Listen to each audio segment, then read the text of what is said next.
Welcome to மாணவன் learn code. பேசிக்கா post or put இந்த ரெண்டு மெத்தட் வந்து பார்த்துட்டிங்கன்னா நம்ம வந்து ஃப்ரண்ட் எண்ட்லேருந்து நம்ம டேட்டாவை வந்து போஸ்ட் பண்ணுவோம்.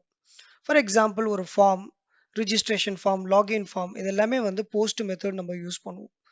அந்த மாதிரி நம்ம post or put method use பண்ணும்போது நம்ம டேட்டா ஃபார்மேட் எப்படி இருக்கும்னா ஜேசன் ஆர் ஃபார்ம் யூஆர்எல் என்கோடடாக இருக்கும். இந்த டேட்டா ஆக்சுவலி வந்து எக்ஸ்பிரஸ் எப்படி எடுத்துக்கும் அப்படின்னா ஸ்ட்ரிங் ஃபார்மேட்டில் எடுத்துக்கும். இந்த ஸ்ட்ரிங் ஃபார்மேட்டாக இருக்கக்கூடிய டேட்டாவை நம்மளால வந்து ப்ராப்பராக ஹேண்டில் பண்ண முடியாது. ஏன்னா இப்போ MongoDBயில் நம்ம அந்த டேட்டாவை இன்சர்ட் பண்ணும்போது JSON ஃபார்மேட்டில் வேணும், இல்லை ஜாவா ஸ்கிரிப்ட் ஆப்ஜெக்டில் இருக்கணும். அப்போது டெவலப்பருடைய ரெஸ்பான்சிபிலிட்டி என்ன அப்படின்னா அந்த ஸ்ட்ரிங் ஃபார்மேட்டை ஜாவா ஸ்கிரிப்ட் ஆப்ஜெக்டை கன்வெர்ட் பண்ணணும். ஸோ இந்த கன்வர்ஷன் ப்ராசஸை நம்ம வந்து ஈஸியாக பண்ணுறதுக்கு இருக்கக்கூடிய ஒரு மெத்தட் தான் பாடி பார்சர். இந்த பாடி பார்சர் அப்படிங்கிறது ஒரு தேர்ட் பார்ட்டி பேக்கேஜ். நம்ம அதை ஈஸியாக வந்து இன்ஸ்டால் பண்ண முடியும், ஈஸியாக நம்மளுடைய ப்ராஜெக்ட்குள்ளே இன்டெகிரேட் பண்ண முடியும். இந்த பாடி பார்சஸ் என்ன பண்ணும் அப்படின்னா உங்களுடைய HTTP பாடியை பார்சிங் பண்ணி அதை கரஸ்பாண்டிங் ஜாவா ஸ்கிரிப்ட் ஆப்ஜெக்டாக மாற்றும். இது வந்து ஒரு மிடில் வேராக ஒர்க் ஆகும். ஸோ இந்த பாடி பார்சர் இல்லாமல் நம்மளால் பண்ண முடியாதா அப்படின்னு கேட்டிங்கன்னா பண்ண முடியும். ஸோ பட் பாடி பார்சர் வந்து கொஞ்சம் சிம்பிள் வே. ஸோ ஒரு பிகினராக இருக்கிறவங்க இந்த பாடி பார்சரை வச்சு பண்ணிவிட்டு சம்டைம் எனக்கு பாடி பார்சர் லைப்ரரி இன்ட்ரெஸ்ட் இல்லை, பட் அதர் அப்ரோச் இருக்குன்னா இருக்குது, நம்ம ஃப்யூச்சரில் நான் உங்கள் கூட டிஸ்கஸ் பண்ணுறேன். பட் இதுதான் பாடி பார்சருடைய work flow. So body parser அப்படிங்கிறது ஒரு மிடில் வேர்.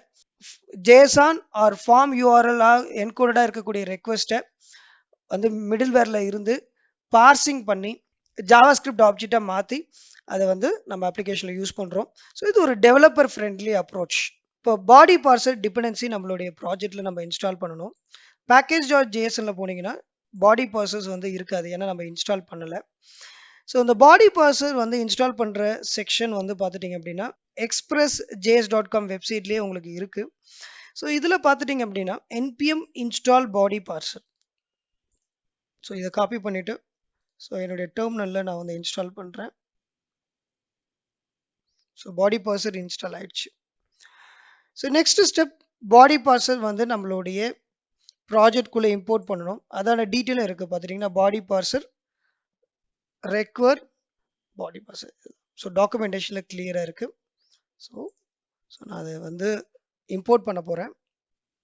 கான்ஸ்டன்ட் பாடி பார்சர். ஸோ அடுத்தது இந்த பாடி பார்சரை எப்படி இம்ப்ளிமெண்ட் பண்ணுறதுன்னு சொல்கிறேன். app.use இதை நம்ம யூஸ் பண்ண போகிறோம். அதான் அடுத்தது body parser dot URL encoded. So யூஆர்எல்ல வரக்கூடிய எல்லா ஃபார்மேட்டையும் நம்ம ஹேண்டில் பண்ணுறதுக்கு ஸோ நம்ம இது பண்ணுறோம். Extended true. ரைட்டா. அடுத்தது app.use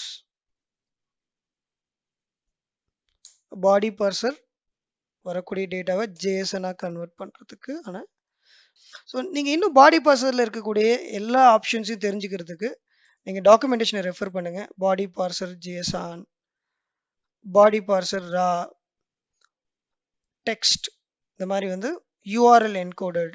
ஸோ நம்ம இப்போ ரெண்டு யூஸ் பண்ணுறோம். மெயினாக வந்து யூஆர்எல் என்கோடடும் ஜேஎஸ்ஆனும். ஸோ மற்றபடி டிபெண்ட் அப்பான் நம்மளுடைய ப்ராஜெக்டோடைய சுச்சுவேஷனை பொறுத்து நம்ம வந்து டேட்டாவை கன்வெர்ட் பண்ணிக்கலாம். இப்போது நம்மளுடைய ப்ராஜெக்டில் பாடி பார்சர் இம்ப்ளிமெண்ட் பண்ணியாச்சு. நெக்ஸ்ட் செக்ஷனில் இதை எப்படி ப்ராப்பராக யூஸ் பண்ணுறது அப்படின்னு பார்க்கலாம். தேங்க்யூ.